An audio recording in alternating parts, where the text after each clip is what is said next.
साथियों नमस्कार, मैं एडवोकेट प्रमोद कुमार फिर एक बार आपसे मुखातिब हूँ लॉयर्स एनसीआर पर, जहाँ पर आपको कानून की तमाम जानकारी आपसे साझा करते हैं, आपको आपके उलझनों से निकालने की कोशिश करते हैं, आपको बताते हैं कि किस तरीके से आपको लड़नी चाहिए। तो आज इसी एपिसोड में मैं आज बात कर रहा हूँ डेफेमेशन के बारे में, यानी मानहानि के बारे में। मानहानि क्या होता है, मानहानि कैसे होता है, मानहानि का केस कहाँ कर सकते हैं, मानहानि का केस किस परिस्थिति में कर सकते हैं, कौन कौन ऐसे सर्कमस्टांसेस या कौन कौन से ऐसे एलिमेंट्स होंगे जहां पर इस केस को एस्टेब्लिश किया जा सकता है, और मानहानि कितने प्रकार के होते हैं, मानहानि के क्या सेक्शन है, मानहानि के जो केस हैं, कंप्लेंट है वो या सूट है कहाँ फाइल किया जा सकता है। इन तमाम जानकारी को मैं आपसे साझा करूंगा। उम्मीद करता हूं कि आप हमारे साथ बने रहेंगे। वीडियो बहुत इंपॉर्टेंट होने जा रहा है। आप सभी से आग्रह है कि आप इसे सब्सक्राइब कर लें और सिलसिलेवार तरीके से आप इसे सुने, देखें और अपने नियरेस्ट और डियरेस्ट जितने भी लोग हैं आप उनको शेयर करें कि अमूमन ये सभी के लाइफ में कभी भी इसकी जरूरत पड़ सकती है। पहला सवाल कि मानहानि होता क्या है। मानहानि अगर कोई भी व्यक्ति किसी दूसरे व्यक्ति के बारे में बोलकर, लिखकर कुछ ऐसी बात बोल देता है जिससे दूसरे व्यक्ति के गुडविल, उसके रेपुटेशन, उसके साथ उसके रेस्पेक्ट पर बट्टा लगता है, तो ये मानहानि होता है। इंग्लिश में आप इसे ऐसे सुन सकते हैं कि defamation is an act of harming a person's reputation by making false and harmful statement.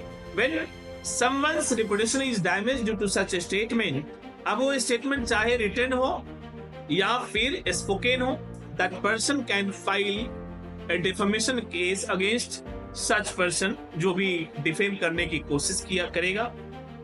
अगर हम इंडिया की बात करें, in India the defamation can be treated both as a civil wrong, यानी सिविल सूट भी फाइल कर सकते हैं कंपेंसेशन और डैमेजेस के लिए, एंड द क्रिमिनल ऑफेंस, यानी क्रिमिनल ऑफेंस के लिए आप एफआईआर करने के लिए कोर्ट में क्रिमिनल कंप्लेंट भी कर सकते हैं। दो तरीके से आप कोर्ट में अपनी दरखास्त लगा सकते हैं। ये तो क्लियर हो गया कि दो तरीके से आप केस कर सकते हैं। ये भी क्लियर हो गया कि डेफेमेशन यानी मानहानि क्या है, कब हो सकता है। अब देखिए टाइप ऑफ डेफेमेशन, ये दो तरीके से बोला हो सकता है।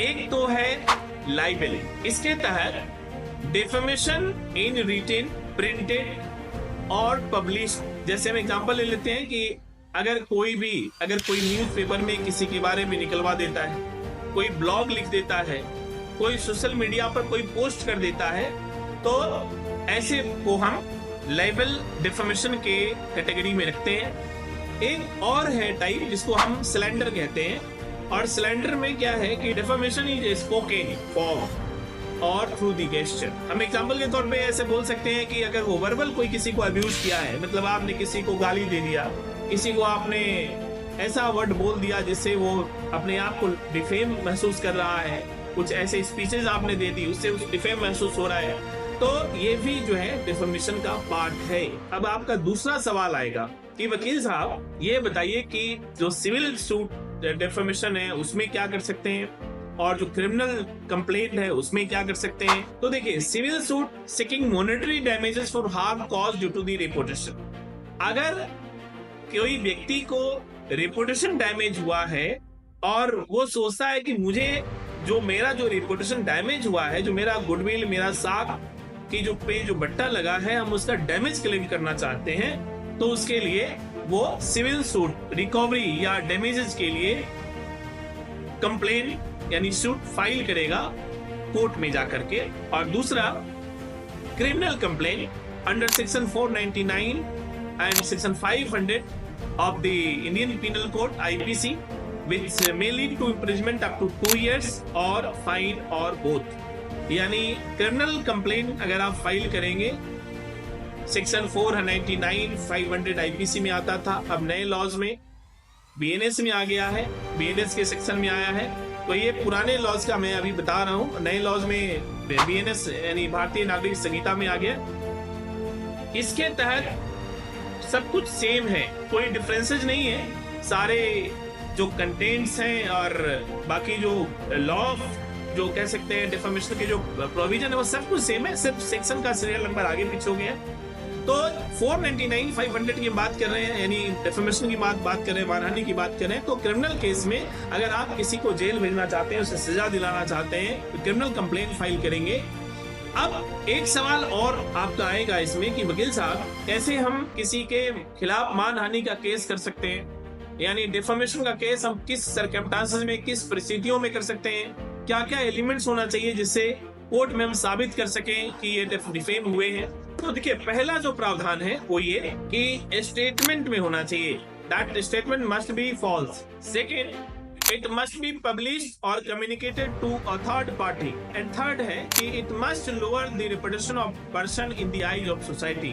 समाज के नजर में, सोसाइटी की नजर में, लोगों के नजर में ऐसा होना चाहिए जो आपके खिलाफ जो स्टेटमेंट दिया गया है, या किसी ने चाहे वो वर्बल दिया हो, रिटन दिया हो, और जो ट्रांसफॉर्मेशन के बेसिस पे इस थर्ड पार्टी को दिया गया है, उससे आपके गुडविल, आपके साख को बट्टा पहुंचा हुआ है, यानी आपकी गुडविल वाकई में डैमेज हुई है और ये सोसाइटी को भी लग रहा है।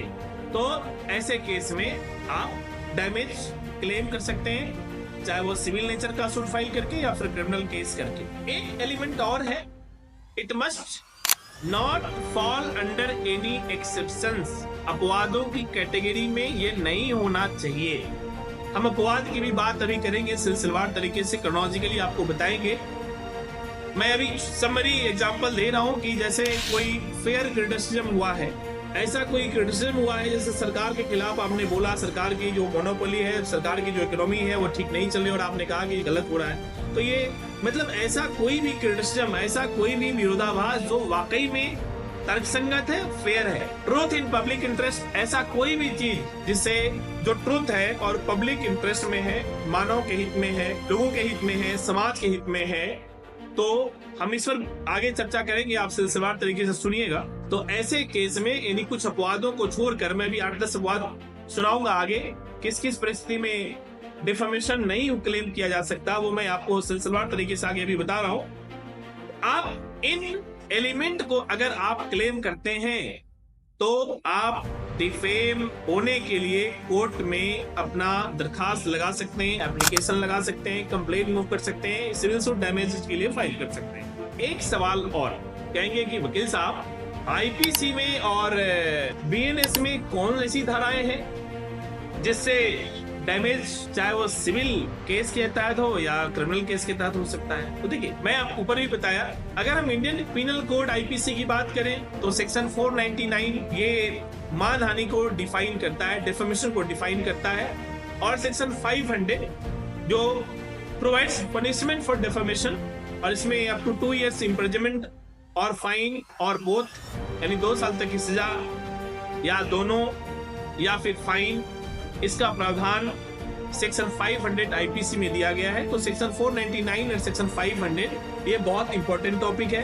अब वो 356 बीएनएस में आ गया है ये। तो इस तरीके से आप क्रिमिनल केस भी आप डिफेमेशन का यानी मानहानि के लिए कर सकते हैं। अब दूसरा है सिविल लॉ। जैसा मैंने आपको बताया कि आप सिविल सूट भी फाइल कर सकते हैं, डैमेज क्लेम कर सकते हैं। तो ये लॉ ऑफ टॉर्ट्स कैटेगरी में आता है। A defamed person may file a civil suit for damages without involving the police. Police को बिना इन्वॉल्व किए हुए, किसी प्रशासनिक प्रक्रिया को बिना इन्वॉल्व किए हुए, सीधे आप जुडिशरी प्रक्रिया को आप दरखास्त दे सकते हैं कोर्ट में कि मुझे डैमेज चाहिए, XYZ ने मेरे खिलाफ ऐसे डिफेमेटरी स्टेटमेंट दिए हैं, ऐसे डिफेमेटरी जो है पोस्ट किया है, एंड सो ऑन। इस तरीके से आपको कोर्ट में अपने एलिमेंट्स को प्रूफ करना पड़ेगा कि इस वजह से मैं डिफेम हुआ हूं, तो मुझे इतने का कंपेंसेशन चाहिए ही चाहिए।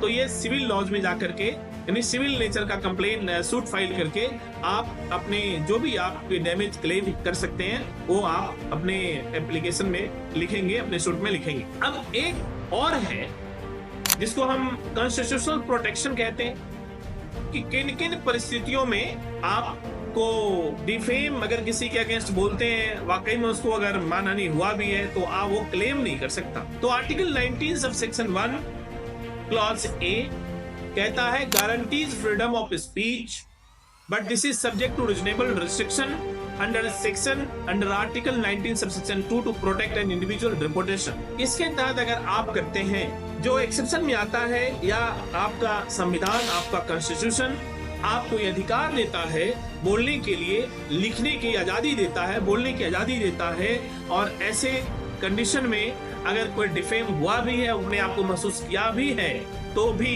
ये डिफेमेशन का पार्ट नहीं माना जाएगा। कोर्ट इसमें संज्ञान नहीं लेगा, कोर्ट इस पर किसी को पनिश नहीं करेगा और उसके एप्लीकेशन को खारिज कर देगा। जो भी अपने आप को ये साबित करने की कोशिश में लगा था कि मैं डिफेम हुआ हूँ, मेरे मानहानि को बट्टा लगा है, मेरे रिपुटेशन को बट्टा लगा है, मेरे गुडविल को बट्टा लगा है,